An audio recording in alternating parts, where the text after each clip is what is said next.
9 teams in our coverage pushed their way into the playoffs. Only 3 teams played tonight, but you better believe we went out to every single game. We're also previewing all of Saturday's postseason games. And later in the show, we're breaking down the mechanics of NY's offense to give you a better look at how the Buckeyes will match up against Zane Trace. It's all coming up next on Gridiron Glory.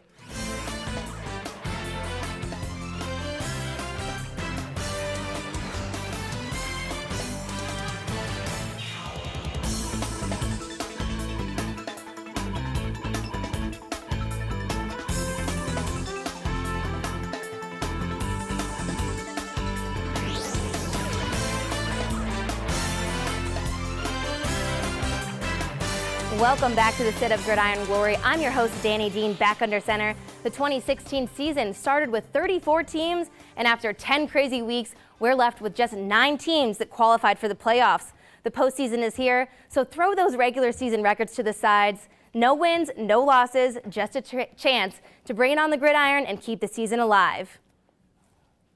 Let's start this playoff action, and it started early with the Philo Electrics. They traveled to Heath tonight to take on the #1 seeded Bulldogs. Our Megan Stamper was there. So Megan, what did Philo expect from Heath tonight?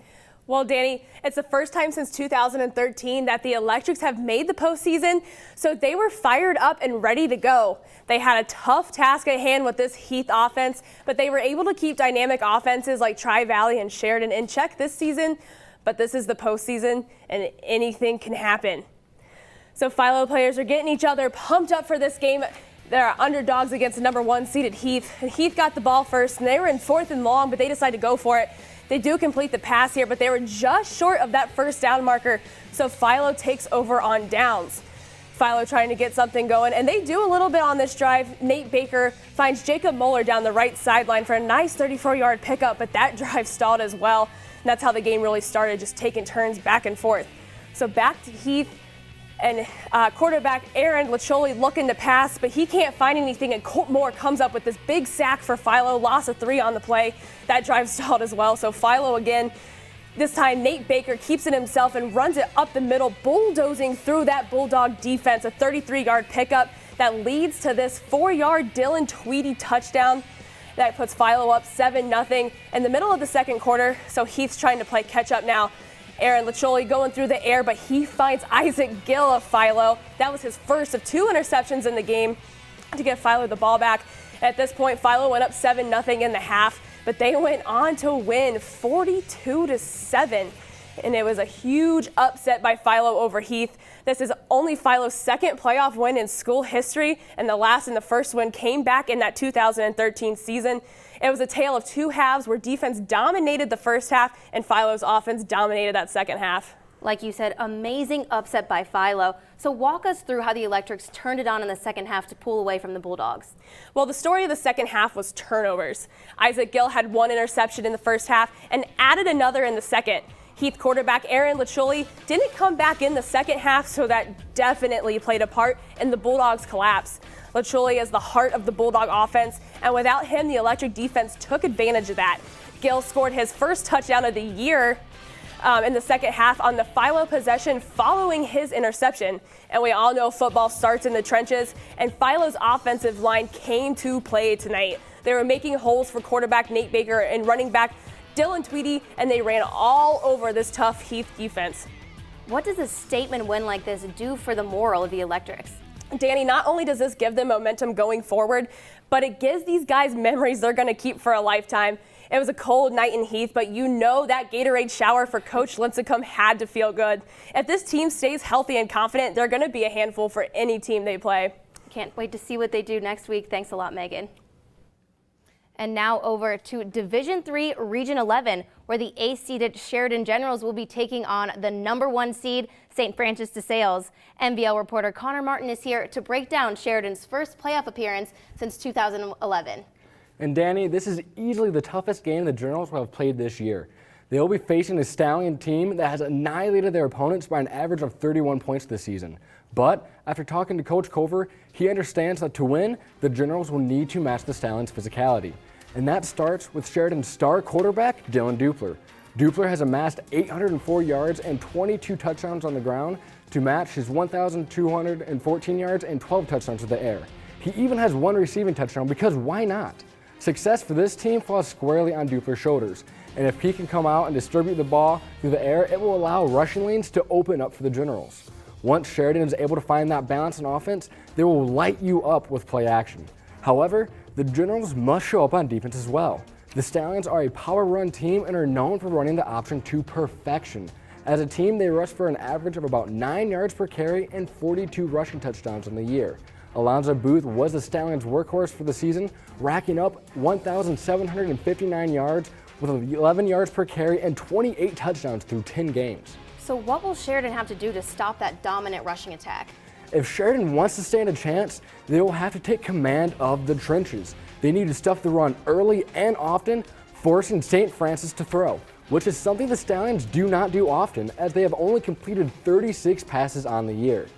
Coach Culver said that if his team wants to win their first playoff game since 2008, they have to stay poised and focused for 60 minutes.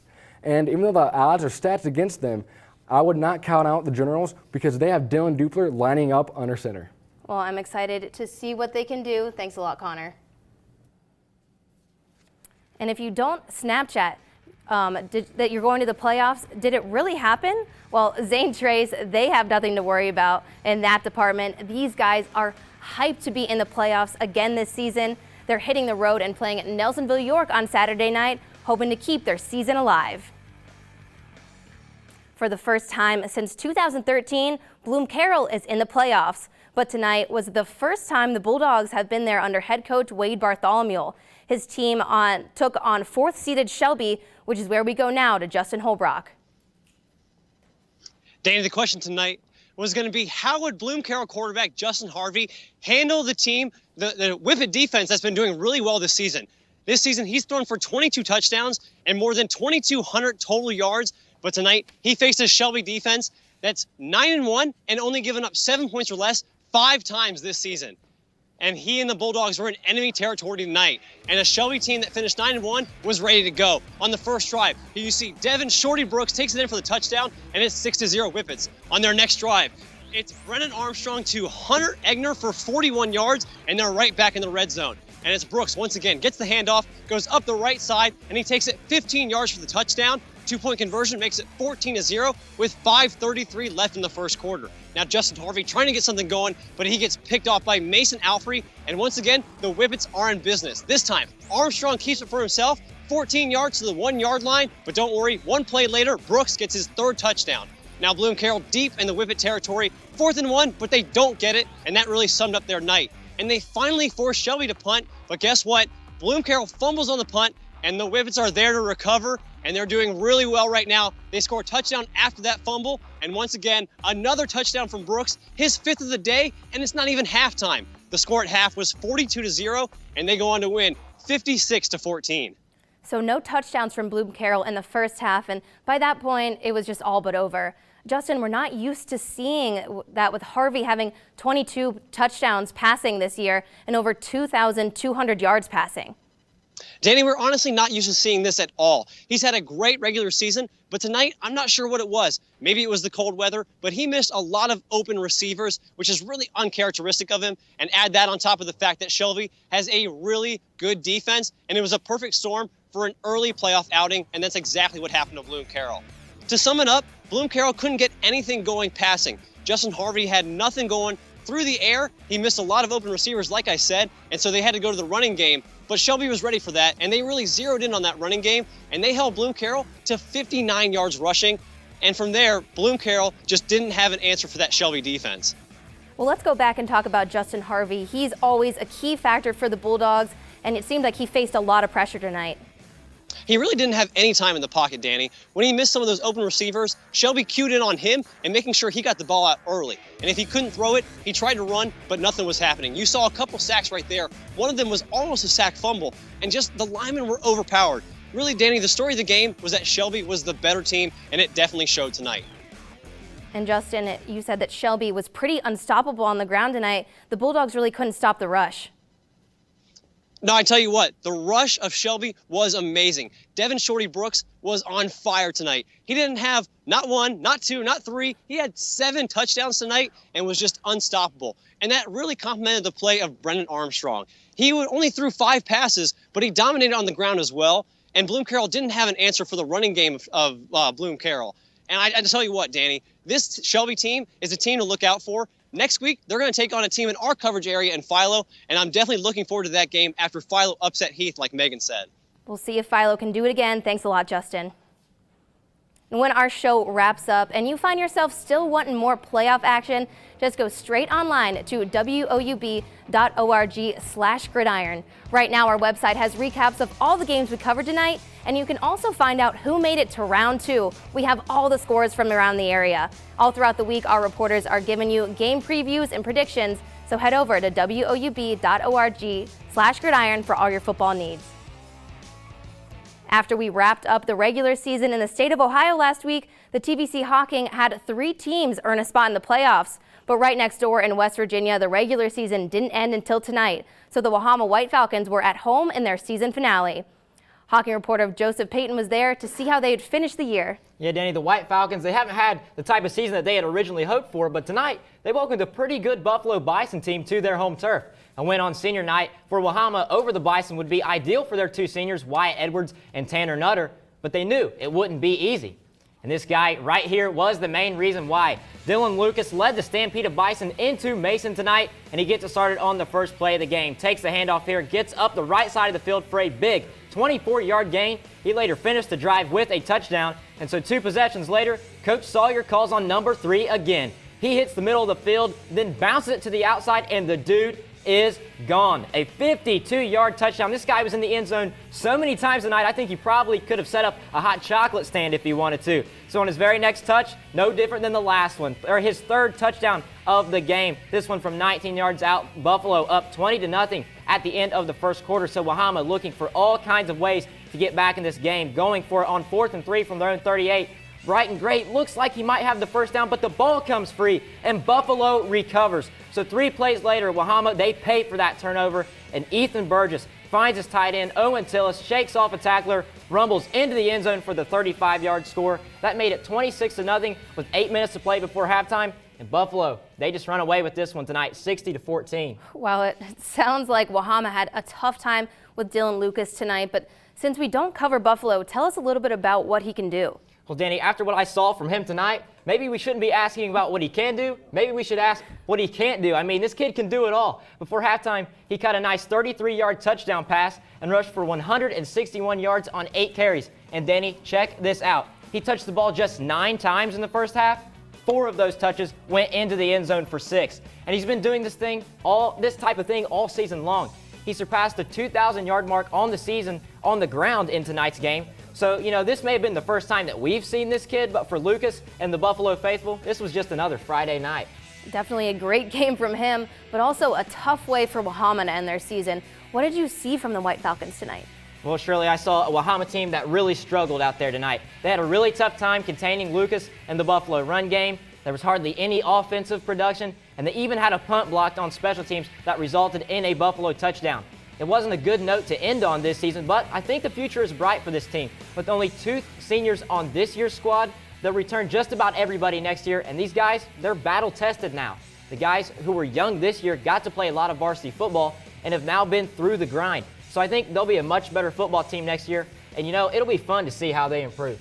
And we'll see if the experience helps out for them. Thanks a lot, Joseph. It's no secret that the Nelsonville-York Buckeyes made a huge comeback from last year, so much so that they won the TVC Ohio Championship and are headed into the playoffs. Today, online host Eric 3 and I went out to Nelsonville to see how they earned the nickname the Nut House. Let's just say the school spirit backs up the name. Luckily, our cameras caught all the craziness. All the NY students are so extra, so go online to woub.org/gridiron to see the video we put together from NY's Pep Rally and Spirit Day. Nelsonville-York has not won a playoff game since 1998, but they have a chance to turn it all around when they host their postseason game against Zane Trace tomorrow. It's going to be a huge game, and our Ohio reporter Josh Greger is here to give you the rundown. Well, we can expect a high-scoring, fast-paced game, Danny. Both teams have over 3,000 yards of total offense, averaging over 300 yards per game, and each boast a handful of offensive weapons. Just looking at season stats alone, Nelsonville-York seems to have the upper hand. They have tallied over 4,000 total yards, 3,000 of them in rushing alone. Unfortunately for them, they will be without star tailback Alex Mount due to an ankle injury last week. Because of this, quarterback Hunter Edwards and fullback Noah Andrews will have to step up their game. They both combined for over 2,000 total yards and 28 touchdowns, so NY should still be in good hands without Mount. On defense, they also outclassed Zane Trace with Andrews and Christian Berry tallying up over 200 total tackles this season. You mentioned some big numbers, Josh. So what does Zane Trace have going for them? Well, in addition to some pretty good backs, the Pioneers offense is led by quarterback Austin Harris. And Danny, he's about as good as they come. He's got more yardage than Edwards in both rushing and passing with over 2,000 total offensive yards this season. He's also thrown 5 100-plus yard games and only 1 pick in the Pioneers' last 6. Running backs Etheridge Games and Will Palmer also bring over 1,000 total rushing yards this season, and this all totals out to a dangerous offense. On defense, they also have some push. They've only allowed around 13 points per game since week 3, and middle linebacker Eli Karst should prove troublesome for the Buckeyes offense. So both teams will be tough to handle on offense. So Josh, could you give us a little more of a specific breakdown of both teams' offenses? Gladly, Danny. I'll show you a rundown of both teams' offenses. So let's start with NY. Here's an example of how Edwards and Andrews can be a dangerous duo for Zane Trace. And this is a play that gave Logan some trouble back in week 5. So Edwards, he's going to have the ball, and he finds Noah Andrews. Look at all that space he has. Usually he's taking handoffs, but it's the same thing because once he gets going, there's no stopping him. He breaks through 1, 2 tackles, and he cuts to the inside. And from there, it's history. Danny, he just eases his way into the end zone. His size and speed make it hard for opposing teams to contain him. After watching the success on this play, it's no doubt that NY will be relying heavily on Andrews' rushing game. You know, they've been a ground and pound team this season, but so has Zane Trace, and the Pioneers bring a lot to the table on offense. And like I said, Danny, Austin Harris is going to be critical for the Pioneers offense. He'll be tough to handle through the air and on the ground, but let's take a closer look at his rushing game. And this play that I'm about to show you is from their game against Huntington in week 9. So Harris is in the pocket. He's looking for an open man, but he sees that he's in trouble. So what does he do? He finds the opening area, and boy, does he find it on the outside. So he's going to run all this way. And once he gets going, just like Andrews, he can't be stopped. He makes a man miss. That speed really dominating, and he takes it in for the easy touchdown. And I know this was a short run, but had this play started further backfield, the result probably would have been the same. So it looks like Harris is dangerous on offense and outside. So NY, they're going to have to bring a tough defense. Exactly, Josh. Danny. And you saw it, folks. Both teams, they utilize a tough rushing offense. Can't wait to see how this game plays out. Thanks for the breakdown, Josh. Gridiron social media never takes a break.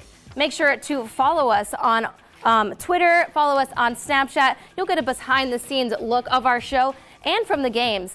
It's your instant source for updates on Friday night and Saturday night matchups. If you like us on Facebook, where we post every segment from our show, along with written recaps from our games we cover. For the first time in school history, the Union-Scioto Sherman Tanks are in the postseason. Senior reporter Sean Neidig joins me now from the CET studio in Cincinnati. And Sean, Wyoming is not an easy matchup for the Tanks' first playoff game. Yeah, not at all, Danny. I mean, the Cowboys, they're a perfect 10-0 on the season. They won the Cincinnati Hills League thanks to a really explosive offense and a really stout defense. You know, the Cowboys offense, they scored 443 points this season. Their defense only gave up 69. So let's go right to the highlights right now. You're going to see two teams that like to score quite a bit. Clay Edler and then also Andrew Marty for the Cowboys. You're going to see a lot of touchdowns here. Andrew Marty starts it off 15 yards to Jake Edmonds, puts the Cowboys up 7-0 early, and that's not going to be it. How about on the next drive? Marty's screen pass out to DeAndre Griffin, 37 yards and 7 more points for the Cowboys, and they're not even close to being done yet. How about Griffin again from 1 yard out for the rush? 21-0 the score at this point. And then Griffin, how about another one out? Just another 1 yard, but another TD, another 7 more points. And then how about Marty? He's going to drop back and then find Edmonds again out in the flat. 28-0 Cowboys at that point. And then Pearson Rogers, he wants some of the action. Going to the middle, breaks through that tackle, bounces out to the outside, down the sideline, and he is gone. 35-0 at that point. 49-0 at the half. 56-0 the final. Cowboys take this one over Union-Scioto. Man, not the ending to the season that Union-Scioto wanted, but still their first playoff appearance in school history is something to be proud of. Yeah, it certainly is. I mean, the Sherman Tanks, they had a really good season, and Wyoming is one of the best teams in their division, so it was going to be hard for the Sherman Tanks no matter what in a 1-8 matchup. But I told you the point differential coming in, and you could really see why it was. Andrew Marty was just lights out the entire game. And the Cowboys defense, it wasn't unstoppable, it wasn't unbelievable, but you could tell why they've only given up 69 points. So it also didn't help that the Tanks were dropping passes left and right. It was a really chilly night, but some of these passes, they just have to be completed. Clay Edler is a great player, but he needed more help out there than he got tonight. The Cowboy defense was in the backfield quite a few times. You're going to see this long play drop. That was early on in the game. That could have changed the entire outcome. But another player that is really good, not just Andrew Marty, but DeAndre Griffin, he really did a great job in the backfield. He got open down the field. He ran some really good runs right through the tackles. So with that, that opens up the offense for Marty and all of his receivers. So really tough one for the Sherman Tanks to take tonight, but it's really a season that they can be proud of, and we'll see if they can kind of improve on that, get that winning culture going, and then we'll see where they get next year. Yeah, we'll see where they take it off next year. Thanks a lot, Sean.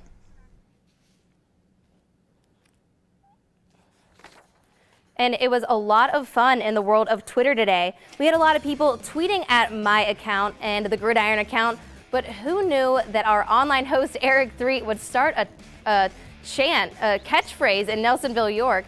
Shout out to Jonathan Phillips. I think he may be my new favorite, this may be my new favorite hashtag. Thanks for all the energy, everyone. Waterford is the #1 seed in the division, and tomorrow the Wildcats host Bishop Rosecrans. Scott McDonald joins me now to give us the preview. Danny, this is going to be a great playoff matchup between two teams that really came out of nowhere this year. 8-seeded Bishop Rosecrans was 3-7 last year and flipped their record to 7-3 this year. Meanwhile, the Wildcats really just dominated everyone in the TVC Hawking on their way to a 9-1 record. And these are two teams that love to score. Waterford is averaging 45 points while the Bishops average 34. Now, ultimately, this game's going to come down to two things. Isaac Huffman, the dual threat quarterback for the Wildcats, has accumulated over 1,400 yards and 26 touchdowns. And the other factor in this game will be if Waterford can stop the Bishops' powerful running game, spearheaded by Travis Johnston. The senior running back has rushed for over 4,000 yards in his career, but if any defense can stop it, then it's the Wildcats, which has only allowed 9 points per game.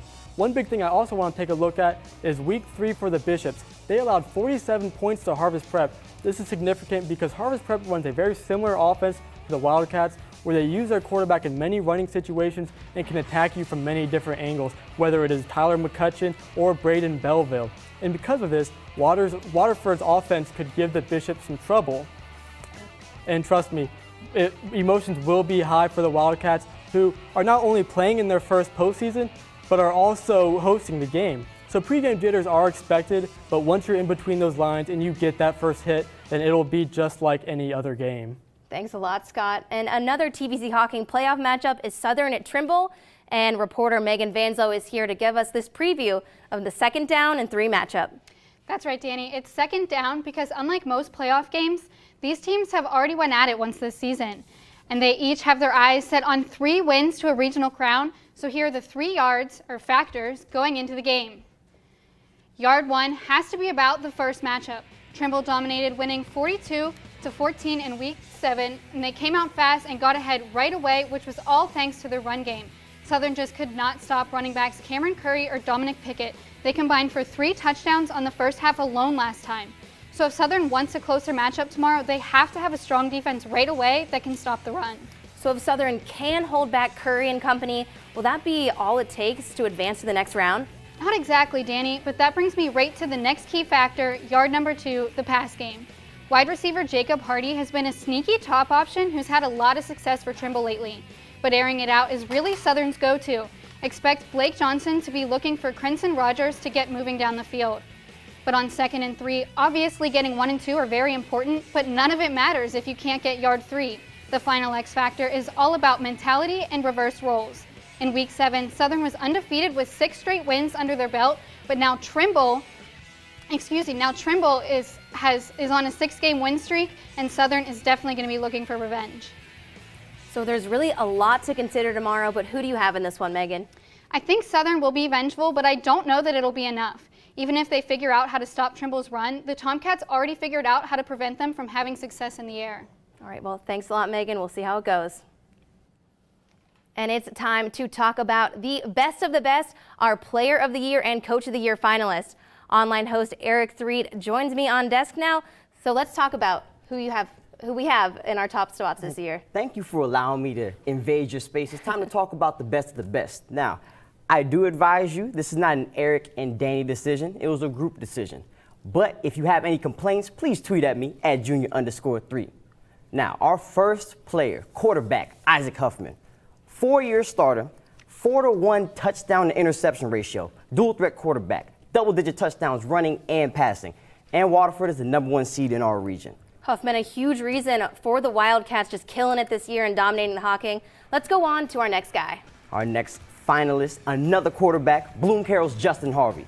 Led our coverage in passing yards, 22 touchdowns through the air. He's one of the few quarterbacks that can throw the ball well, and then he has his legs as a secondary. All right, well, let's go on to dual threat quarterback. Who do you have next? Up next, we have, straight out of Thornville, Dylan Dupla. The Dupster has put up 33 touchdowns thus far. The lefty has shown great elusiveness and consistency this season. And not only did he get his team to the postseason, but he ended Tri-Valley's 47-game MVO winning streak. The Dupster. I like that. Let's make it a nickname that sticks. Who's next, Eric? Yeah, it's crazy. He had 33 touchdowns, but Clay Edler had 38 total touchdowns, the most in our coverage. Quarterback, defensive back, kickoff returner, 69% of Union-Scioto's offense. Now, this was a team with a lot of seniors, and their success this year, making it to the postseason for the first time, it rested solely on his shoulders. Edler definitely stepped it up. How about our last finalist? The last one, right up Route 33. Final candidate, running back Alex Mount. Rushed for almost 1,600 yards this year. He thrived in the high-powered option offense for the Buckeyes. Finalist right there, Alex Mount. Finalist right there, Alex Mount. And for those 5 players, definitely deserve the glory. And the men on the sidelines, you'll have to go online to woub.org to find out who they are. And that's also where you can go to vote. The polls are open right now. Go online, woub.org/gridiron, to vote for who you think will win. I'm your host, Danny Dean, reminding you that there is nothing better than Friday nights and Gridiron Glory. Allow me on the desk. Look at you. I get to invade you earlier. This is your